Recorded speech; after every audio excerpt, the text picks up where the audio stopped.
Programme matinal La Connexion. En ce temps de confusion et de panique générale, vous avez besoin de vous connecter au trône de Dieu et de maintenir la communion avec le Seigneur. Cette émission, c'est un temps de connexion divine.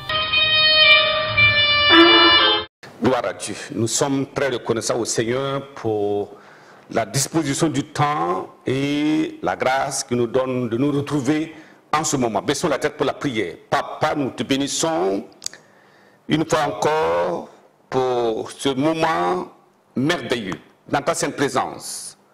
Merci parce que l'étude de ta parole nous donne de la sagesse, la compréhension.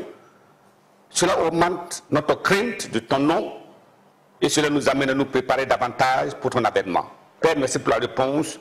Au nom de Jésus, nous avons prié. Amen. Merci. Soyez les bienvenus à cette émission spéciale.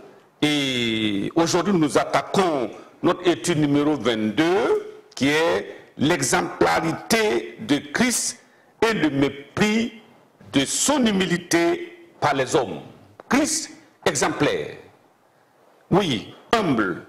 Mais nous voyons le mépris de cette humilité par les hommes. La lettre H, tirée du nom Christ, nous rappelle cette humilité frappante de Jésus qui constitue un modèle et un défi pour les croyants aujourd'hui.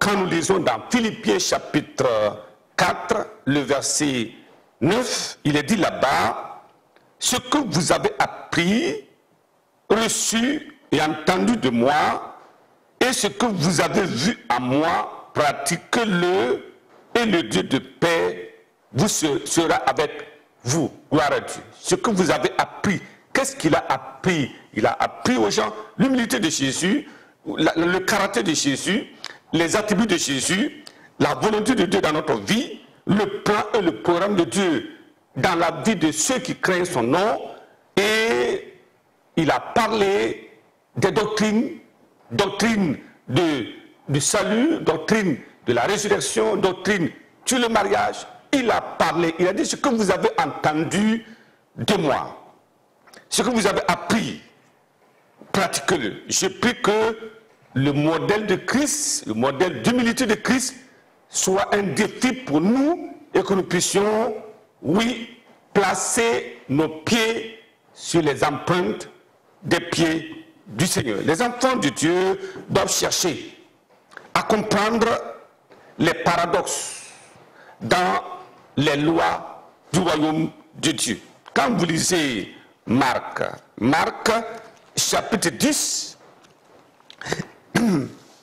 Marc chapitre 10 et le verset 43, il est dit, il n'en est pas de même au milieu de vous, mais quiconque veut être grand parmi vous, qu'il soit votre serviteur. Vous voyez, ça, ce sont des paradoxes.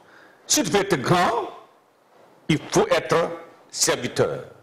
Dans Luc chapitre 14, nous lisons le verset 11. Luc chapitre 14, le verset 11 nous dit ceci, car quiconque s'élève sera abaissé et quiconque s'abaisse sera élevé. Les paradoxes. Vous voyez, ça c'est contraire à la conception des hommes. Quelqu'un qui veut être grand, il veut s'élever au-dessus de tout le monde. Non. Le grand s'abaisse et il est élevé. Jean chapitre 12, nous lisons le verset 24. La parole de Dieu nous dit là-bas, Jean chapitre 12, verset 24. En vérité, je vous le dis, si le grain de blé qui est tombé en terre ne meurt, il est seul. Mais s'il meurt, il porte beaucoup de fruits. Alléluia. Voyez, il faut l'effacement avant d'apparaître. Ça c'est clair. Le grain qui tombe, il pourrit, il meurt.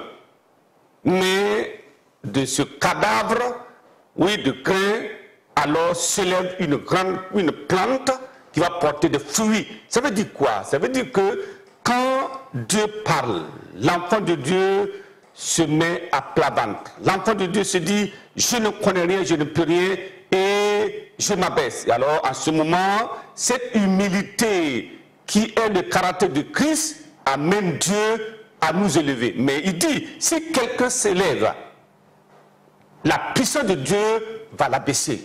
Et je prie que le modèle de Christ, qui est un défi, soit pour chacun de nous, oui, un moyen pour atteindre les sommets au nom de Jésus. Vous voyez, deux choses que nous allons voir. Premièrement, l'humilité exemplaire de Christ. Allons dans Philippiens et nous allons comprendre ce que c'est que l'humilité exemplaire de Christ. Philippiens chapitre 2, nous lisons du verset 5. Il nous dit là-bas, verset 5, « Ayez en vous les sentiments qui étaient en Jésus-Christ. » Quels sont les sentiments? Lequel existant en forme de Dieu, vous voyez, c'est répété, en forme de Dieu, parce qu'il est la deuxième personnalité de la Trinité, n'a point regardé comme une proie à arracher d'être égal à Dieu. Donc, il est Dieu, voyez, mais lui, il avait un autre sentiment. Il dit, mais il s'est dépouillé de toute cette grâce, de l'honneur et tout cela, il s'est dépouillé lui-même. Parce qu'il a dit, je viens.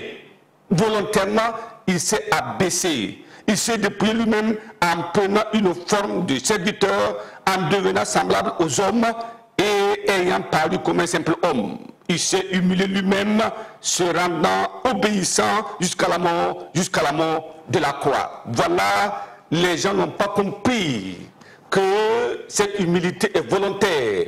C'est lui-même, ça fait partie du programme de Dieu. Et il s'est humilié, s'est rabaissé de Dieu qu'il était jusqu'au niveau des hommes. Malheureusement, deuxième partie, oui, l'humiliation extrême du Créateur par la créature. Il s'est humilié au lieu que les hommes l'honorent, alors ils sont partis lui-même. Alors, ils sont partis l'humilier lui-même. Regardez Ésaïe chapitre 53, le verset 1, il dit là-bas, qui a cru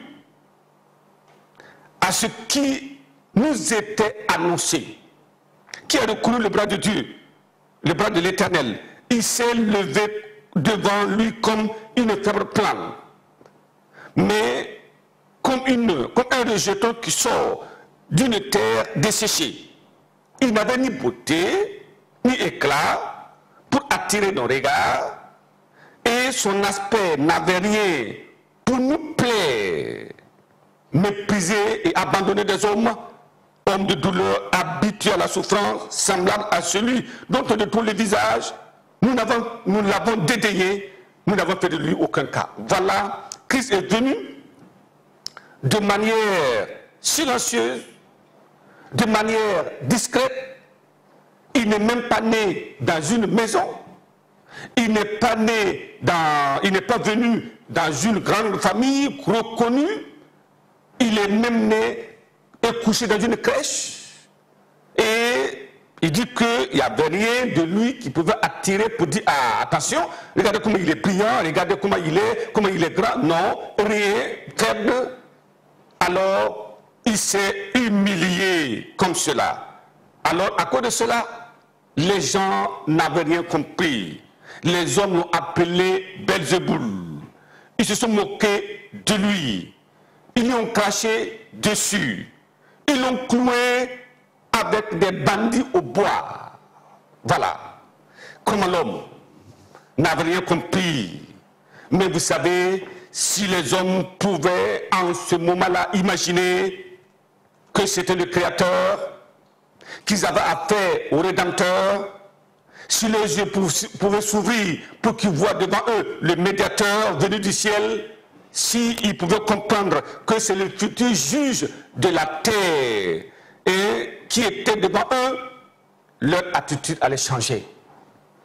Mais, voyez, aujourd'hui malheureusement, beaucoup de personnes encore continuent de se moquer de Jésus.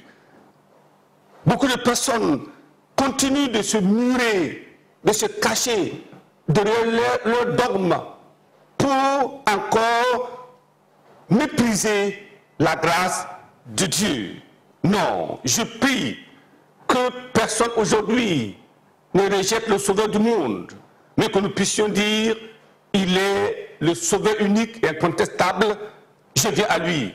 Et je voudrais vous rassurer que ce n'est pas encore trop tard, nous pouvons mieux le faire. Et je prie, comme vous venez, comme vous reconnaissez sa seigneurie, sa force, sa puissance, sa grâce serait multipliée dans votre vie au nom de Jésus-Christ. Voilà pourquoi nous voulons baisser la tête et prier en ce moment. Prions. Papa, merci parce que tu es bon, fidèle et grand.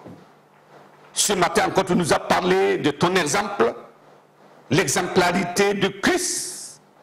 Oh Dieu, je prie que cela devienne, comme on appelle, leitmotiv dans nos cœurs, pour que nous puissions courir vers ce qui est petit, afin que tu nous élèves, que tout ce qui est orgueil, Seigneur, la fierté de soi, soit ôtée de nos vies, que nous puissions nous humilier comme tu l'as fait, pour recevoir l'élévation venant du ciel au nom de Jésus. Je prie que tu bénisses chacun maintenant, que nous empruntons, oui, ta conduite, que ta grâce immense remplisse chaque vie au nom de Jésus. Père, merci pour la réponse. Au nom de Jésus, nous avons prié. Amen. Amen.